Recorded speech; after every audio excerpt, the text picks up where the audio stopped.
Good evening, everyone.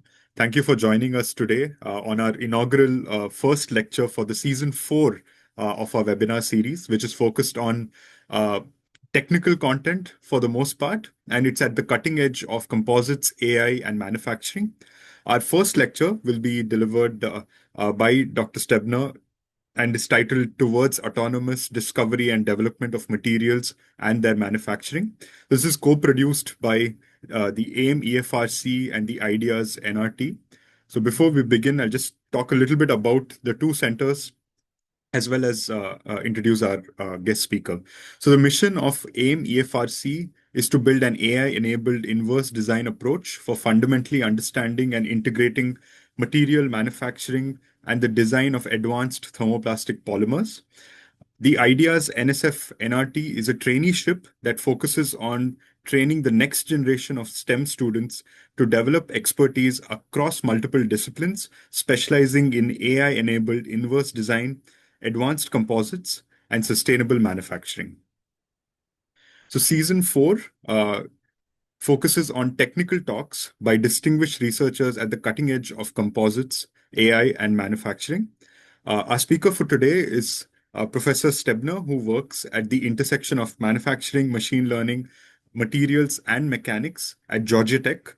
He directs the Georgia Artificial Intelligence Manufacturing and Economic Development Corridor and is leading the design and implementation of Georgia Tech AI manufacturing pilot facility.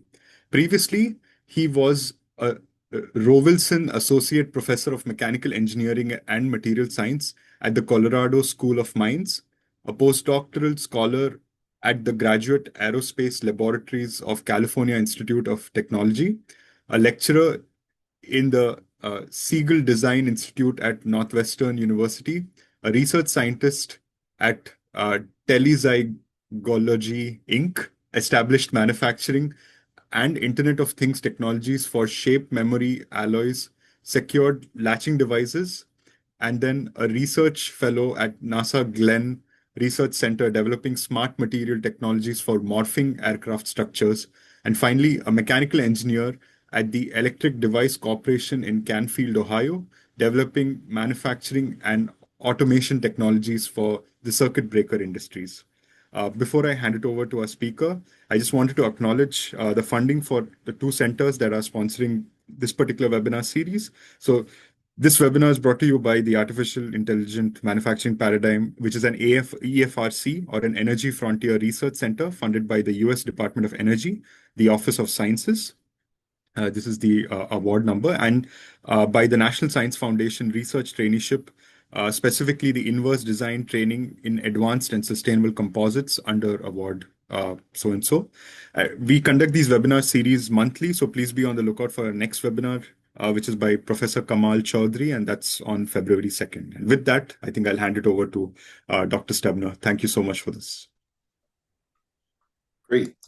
Thanks so much for that introduction and for inviting me to give the seminar here today. Let's just validate. I'll start off with just thanking a lot of people, the projects I'm going to talk about today. First, thanks to AIM for Composites for inviting me to give this seminar today. And then our team members, you can see a lot of them here in the photo. And then more broadly, the pilot facility project that I'll talk about, we've had 308 faculty, staff, and students working on the project. And then a lot of companies working with us as well, and a lot of external collaborators. So I'm going to go over a lot of things today and not have time to pinpoint exactly each individual contribution, but just a lot of big team that's come together to make a lot happen here. So I'm going to start just kind of by putting the what I call the myth out there that at least in the next 30 or 40 years, AI will independently discover materials and manufacturing that are radically different than what we already know. And so, we've kind of cut transforming science. Maybe it might win a Nobel Prize, right? But why are we still a little bit away from AI really going outside of the box, right? And so I think just a few quick slides to make sure we think about machine learning, which is the base modeling tool for AI technologies. We think about traditional programming that we learn in high school or even middle school, where we have inputs and we write a program for the computer to compute outputs for us. And so if we think about high school algebra, right, the inputs might be different values of our x-axis. We write a program for the computer to calculate a polynomial, and it tells us what the outputs are. Machine learning, or the base modeling tool for AI technologies, inverts that problem. We provide the machine with the inputs and outputs and ask it to figure out the relationships between them for us, the best models to the relationships. However, there's often not one best answer for all questions, right? So in this case, I'm showing on the graph, we have 3 different possible models. We could draw more. And we then want to use statistics to compare which functional form we want to evoke depending on the scientific or engineering question that we're asking. But more specifically, we often, as engineers and scientists, need to also bring some of our domain expertise. For example, understanding if we're trying to, interpolate in here, or if we want to make a prediction out here, we might want one that doesn't deviate or have more noise nearby our data set, but outside of our data set. And so there's all different needs for scientists and engineers to understand and be able to make decisions and evaluate how well the models that AI is working with are working, and when it's ready, when it's trustworthy, when it's giving reliable results, and or when I ask a different question, does the same model still work? Oftentimes the answer is no, I need to train a different model if I'm asking a different question. And so, or write a different query to my large language model or whatnot. And so the truth is, machine learning and AI evoking machine learning modeling learn the best estimates of the parameters of curve fitting models. And so instead of just learning the coefficients of 3 or 4 degree of freedom polynomials like we were doing here, machine learning is able to fit statistical models with millions and maybe even billions of degrees of freedom. So we can go to very high dimensional functional relationships amongst our data. The models also don't just need to be built on polynomial basis, right? X squared, x cubed. We can build models through the expansion of arbitrary, complex, yet finite and well-defined bases. And so vectors that represent syllables, words, phrases, paragraphs, books, papers, right, as we go out in our large language models, or neural networks, direct delta functions, ramp functions, all different kinds of nonlinear on-off switches can be put into our model. And then machine learning can also evaluate different choices and combinations of the bases. So we can put bases of different kinds together and fit those and build a model out and a functional relationship out with those. And so I asked the question here, what can we expect of AI in material discovery and design and manufacturing discovery and design? So I'm going to hit 2 of the 3 here today. We do work in composites too, but I'm going to hit a metals example and then a manufacturing example, 3D printing example, but end with some capabilities we're developing for polymer composites at the end here. Okay, but a lot of the principles here are the same regardless of the kind of material. And so one of the questions my group asked several years ago was, could we use AI and ML to guide us to discover how to make new shape memory alloys with never been seen before performances? And so this work was published a few years ago. And in the world of shape memory alloys, the shape memory thing happens because of a phase transformation that happens under different stress and temperature conditions. And oftentimes when we're first screening the alloys, we just worry about getting the temperatures in the right zone. And then once we have alloys that perform at the right temperatures, we then fill out the mechanical and thermomechanical workspace.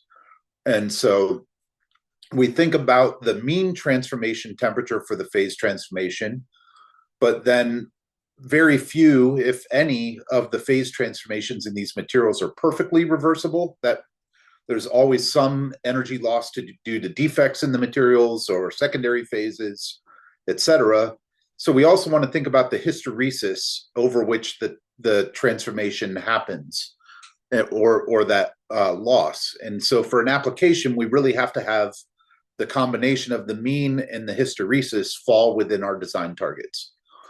And what I'm showing here are all of the published nickel titanium in blue and nickel titanium hafnium data sets that existed before this project started, and this was some years ago.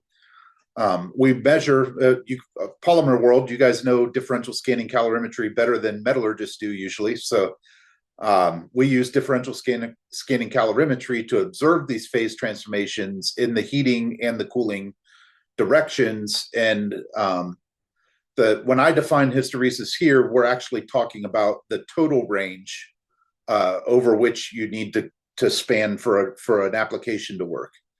And so that's what we're looking at.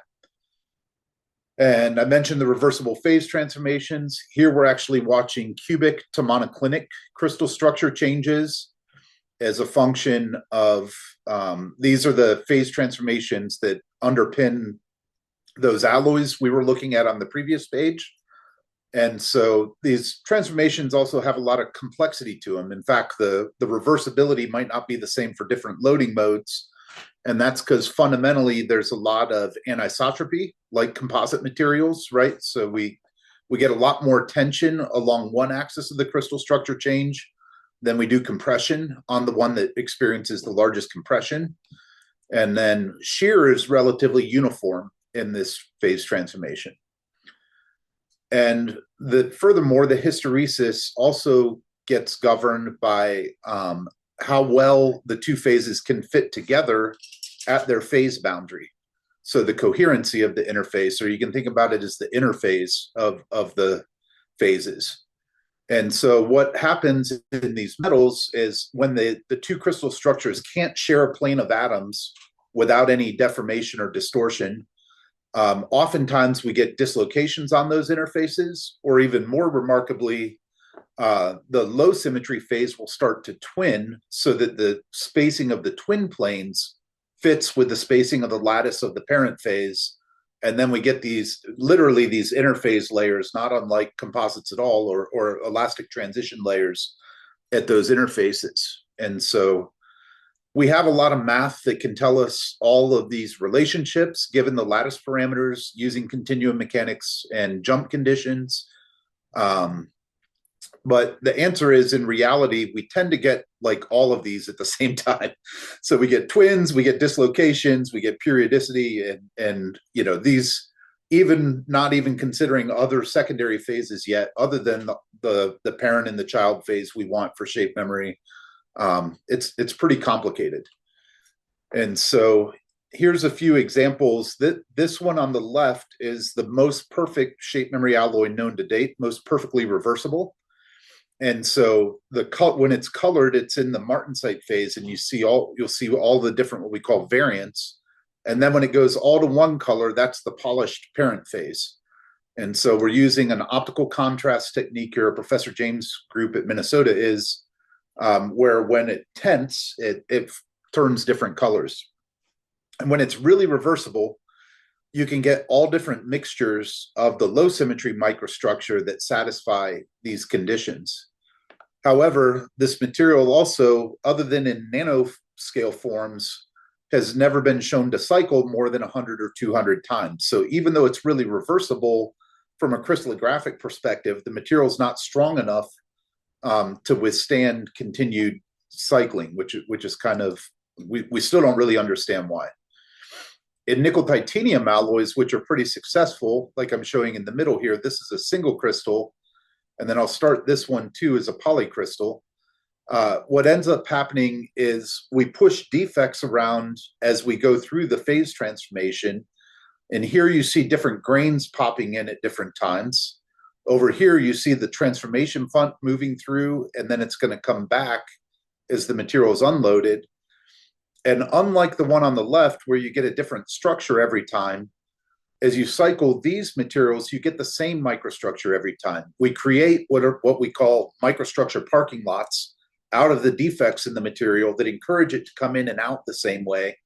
And we think that's part of the reason why these are the materials that can cycle a lot of times and not as much these over here. But still a lot to be known scientifically. And we still don't have a rigorous and complete physics-based modeling approach to the hysteresis. So if machine learning could help us figure this out and consider all these complexities, it would be a big win for science in these materials, right? To be able to have a reliable model of hysteresis. And so I do a lot of applied materials development. And so I was thinking about one of the grand challenges we were working on when the shape memory alloy group started at NASA Glenn. And that was to get into new applications. And so this tan window here is a window of allowables for some autonomous aerospace applications. So this is out in space where you might have swings of a couple hundred degrees, depending on if you're in direct radiation of the sun or like on the dark side of the moon, right? So you could develop like heat pumping applications that cycle as a moon or a planetary body rotate every day, or other things without any control system. Like kind of the pink here is where the biggest commercial market is, which is in medical applications. You might think with a big market that there's a lot of materials there, but really there's only one that everybody uses, this little blue star. And there weren't many other materials there until recently.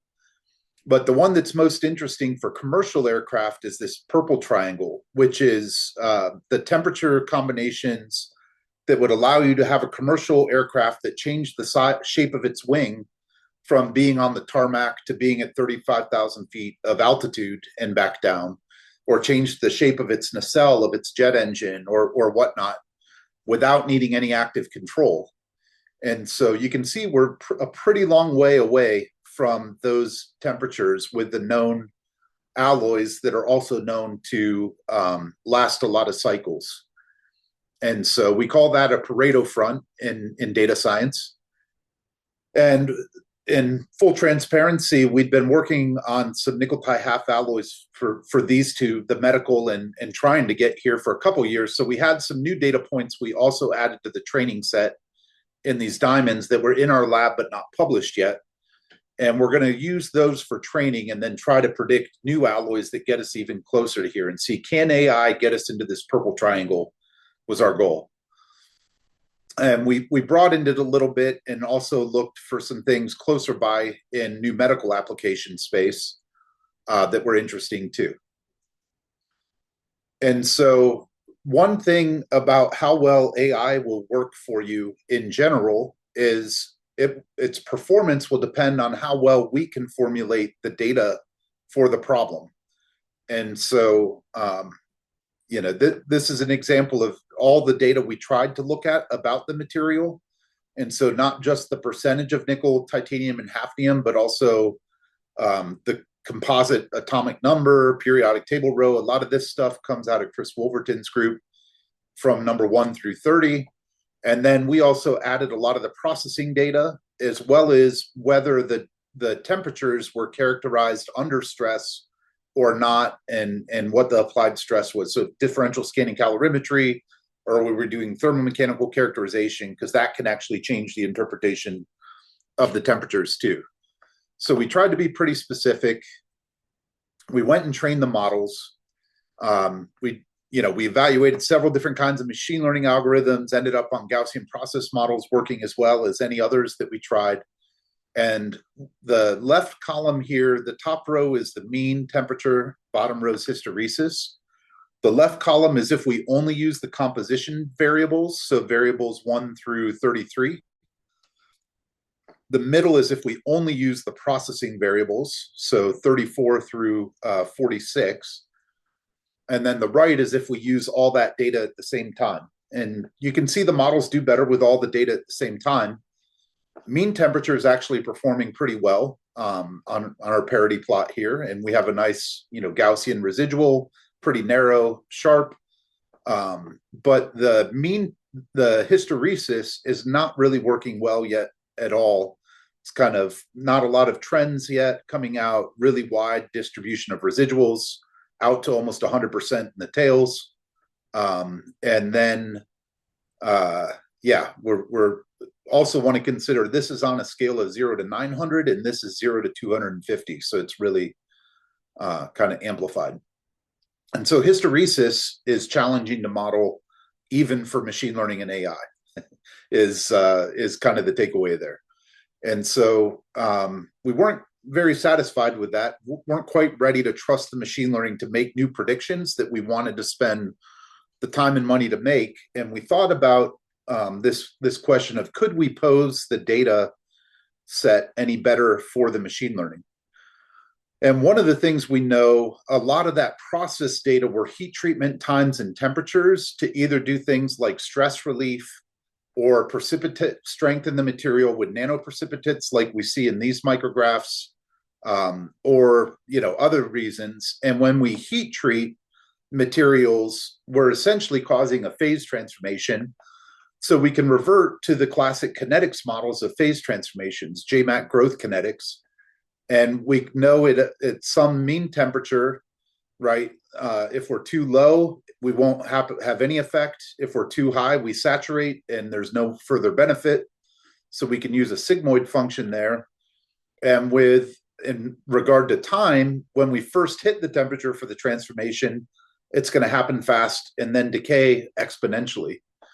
So one of the neat things we were able to do here was, instead of feeding the machine learning the temperatures and times from the furnace controllers, or that were reported for the heat treatments in the journal articles, we first took the temperatures through sigmoids according to the physics of what that temperature was about, whether it was an anneal or whether it was a precipitate treatment, aging treatment, etc. And then plugged the times through this, took the log of the times, natural log of the times. And then we also took all of those variables. We had 54 dimensions, and or 48 or something like that, 49. And we reduced the first set of material descriptors from 33 to 11 using correlation analysis and removing things that were very similar and choosing to keep the one of the cluster of similar things according to their importance or their significance, and similar for processing variables. And so when we did all that, we ended up with models in this last column that worked a lot better. So quite a bit of improvement in hysteresis and further improvement in mean transformation temperature. And so we're able now to have a model that can kind of capture all these complexities or start to capture the complexities of hysteresis. And so back to this picture, can the AI go to where no metallurgist has gone before, into this purple triangle? Well, we got closer and by a little bit, right? So we were able to push that Pareto front a little bit further. We were able to fill in some of the blanks where we didn't have any data before, right? So that was an advancement. And this is really the takeaway, right? So machine learning is really good at exploitation, but really bad at exploration. So it's built on the data that we have at this particular moment in time, or when the model's trained. It can't be built on data that we don't have, and it doesn't really know, is it better to go in this direction, that direction, or this direction when trying to push toward the unknown. We're the ones with that domain knowledge and knowing where to go. And so, but it can, with iterations, keep pushing us closer and closer and closer to our target. And so one more example of that, I'll look at real quickly in 3D printing of titanium alloy. When I was at School of Mines, we had a fun project with one of the Mythbusters who visited and wanted to know if we could 3D print titanium, and we said sure. And so he wanted to do Iron Man. So my colleague Craig Bryce, in his design for additive class that semester, got all the comic book suit drawings from the prototype for the movie. The students turned them into CAD files that could be 3D printed, and they put it all together and showed that it could be bulletproof. I think we'll have here. Whoop, my finger slipped. Sorry. Let's see if this happens here.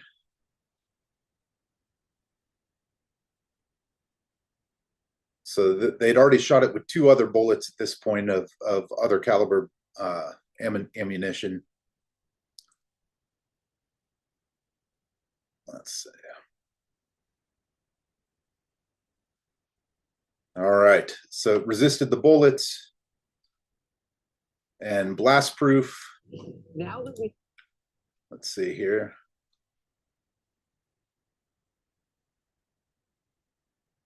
So they end up blowing it up.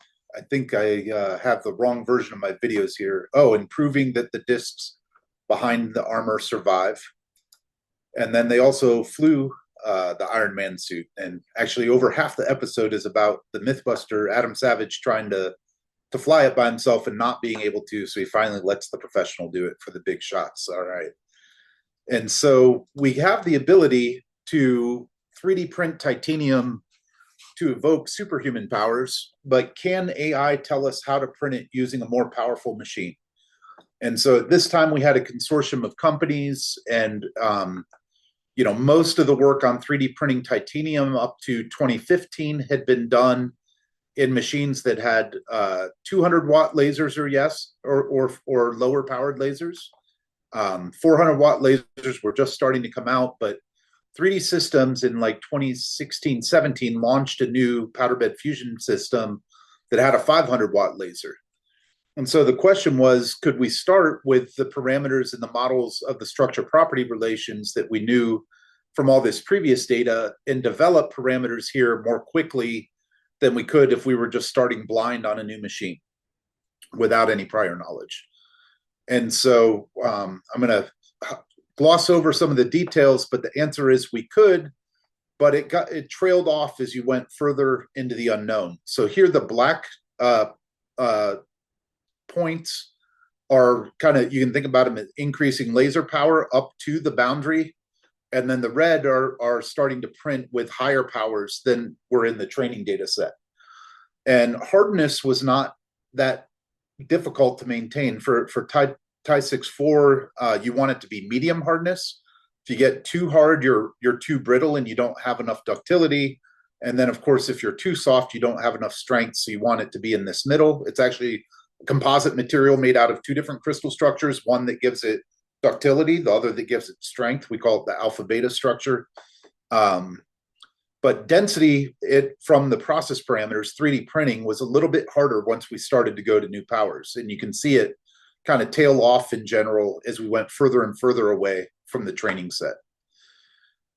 And this was another challenge, and it got worse, didn't do well at all as we went further out there.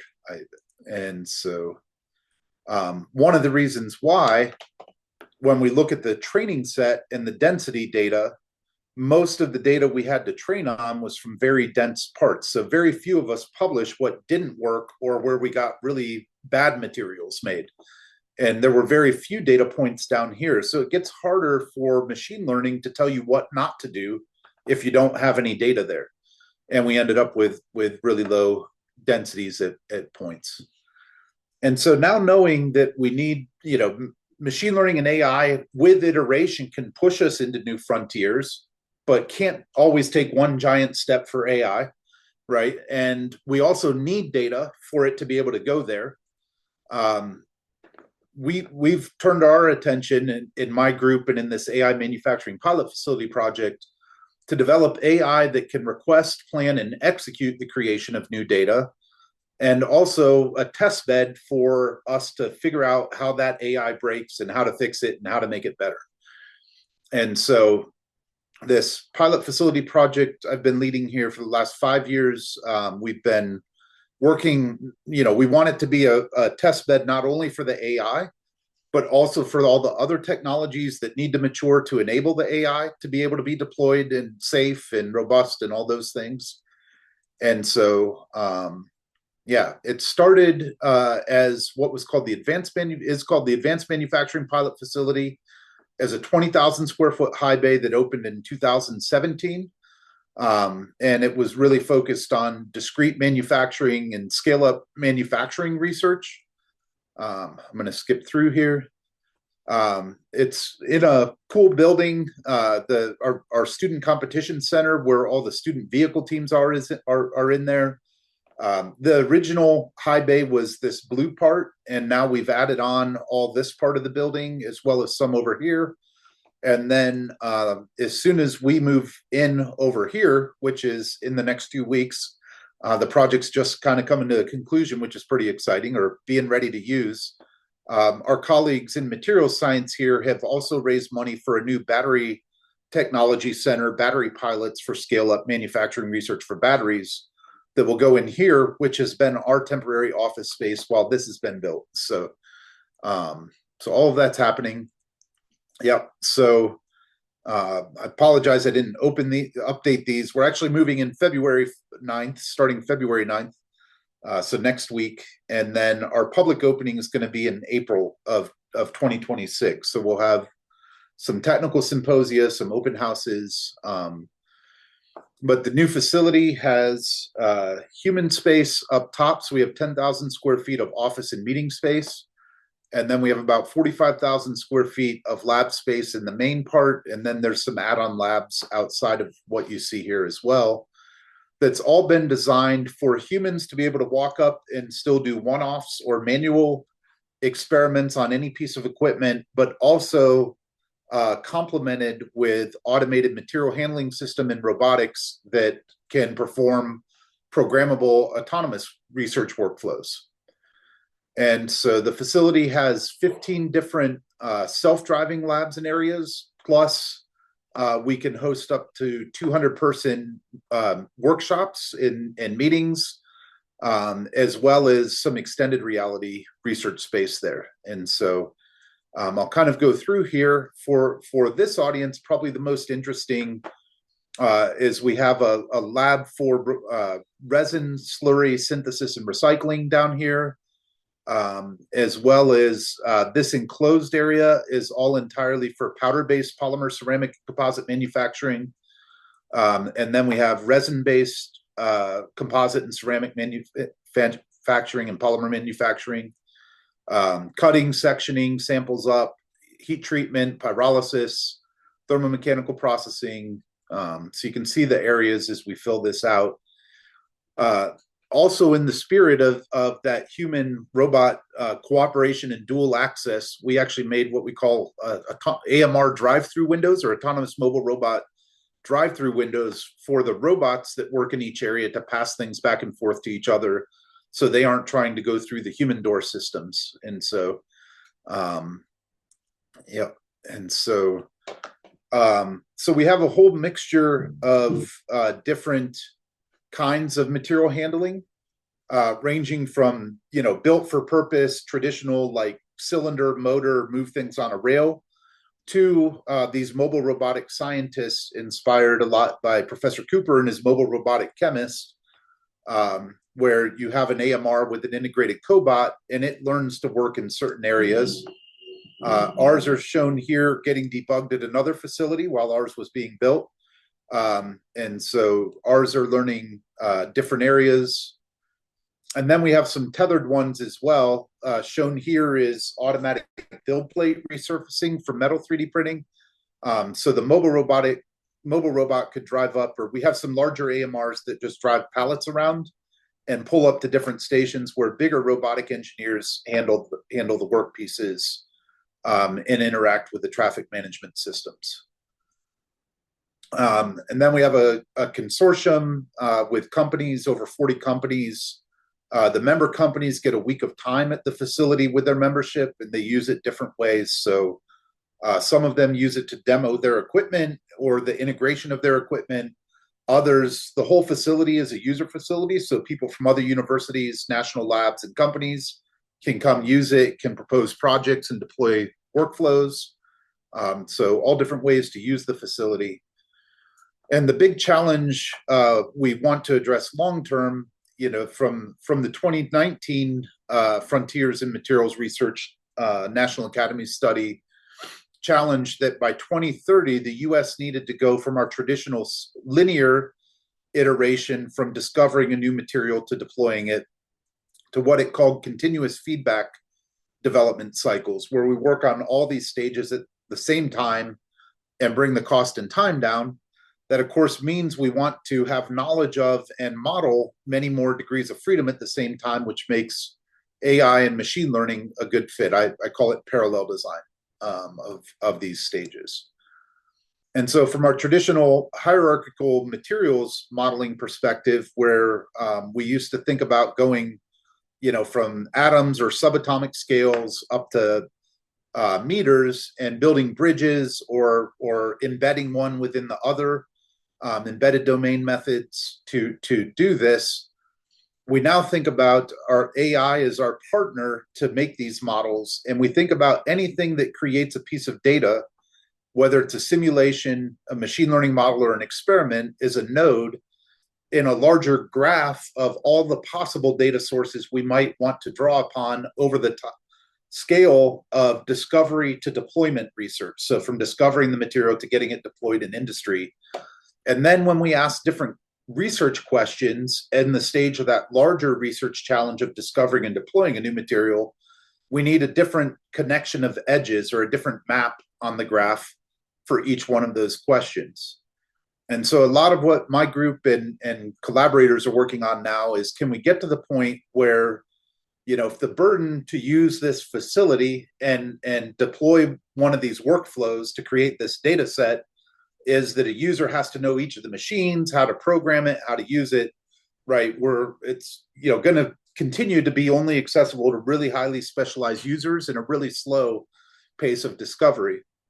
And so what we'd like are all different collections of AI agents that learn how to take human queries and challenges and translate them into the workflows, what the right maps are, what the right sequence is, which ones to execute next, as well as develop the machine learning models, run on sequential learning, and know when they've got information and knowledge to share back with the human that meets the human's query. And so we've been working a lot on these different things. Another one that needs to happen is just, physically, what are you going to make, right? So the problem of, I think, automating the fabrication of everything that every researcher has ever made is pretty big. So we've taken a library approach where, let's say for metals additive, we might want to start a research project with single track experiments to quickly screen something, then move into mechanical test specimens, and finally have maybe a whole bunch of things that get our fatigue program, our dimensional accuracy, all this kind of stuff as we move toward qualification. And we're building out different libraries, as well as thinking about the design of our fixtures for, say, a single track to be able to be removed and easily automatedly sawed and sent to microscopy, et cetera. And so we call this the library of artifacts, right? And these can also be physics-based simulations, like finite element simulations or DFT simulations, et cetera, are also artifacts. And then we need to define a statistical process model or a data space model that can be called for each one of these. And the reality is we have multiple of the statistical models that match up with each of the artifacts, but the inverse is not true. There's not always multiple artifacts to learn each statistical model. And so these are emerging topics where our new papers are getting ready to come out. On day one, we'll have quite a bit automated, but still semi-autonomous in terms of what we'll be able to do. And then we're working on future funding to get to some fully autonomous workflows. With a couple minutes here now before I wrap up, I'd like to talk more broadly about the Georgia AIM programs that we're doing across the state. And so this is a coalition of more than 40 universities, technical colleges, and nonprofits in Georgia who were convened through a large set of grants from the EDA. And we've since raised more funding, and we're working not only on the R&D, like I've been talking, in infrastructure, like the pilot facility, but more broadly, also workforce, assisting manufacturers, manufacturer adoption, et cetera. And so we have research and development programs, manufacturer assistance programs, education programs, and workforce training and matching programs, all under the portfolio of the Georgia AIM programs. Initially we had 9 different projects, eight projects, two teaming together.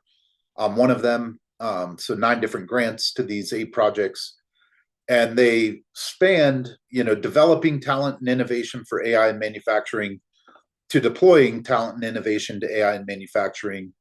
And they included, community engagement, workforce, as well as infrastructure projects. And so, in addition to the pilot facility, we built 5 new AI technician training studios for manufacturing at different technical college campuses. So this is the one for AI and robotics at Central Georgia Technical College, at the Veterans Retraining Center that serves Robins Air Force Base and its constituents. And so we were able to take Python AI curriculum from our digital manufacturing curriculum at Georgia Tech, translate that into a several-week technical college curriculum that earns graduates AI for Python certificate, and they also earn their FANUC robotics certificate, operator certificates at this program. And then we've built different theme studios in different parts of Georgia based on what's made there. So there's one around robotic poultry processing in Southwest Georgia, where Tyson has a lot of their produce manufacturing, their chicken manufacturing. And then we have one in pulp and paper, where a lot of our fiber manufacturing is for flooring and things. And then one for semiconductors in Atlanta. So we've built a number of these studios for technical workforce as well around the state in the last several years. And so it's a lot of information dump in a short period of time. So I'll wrap up there and leave plenty of time for questions.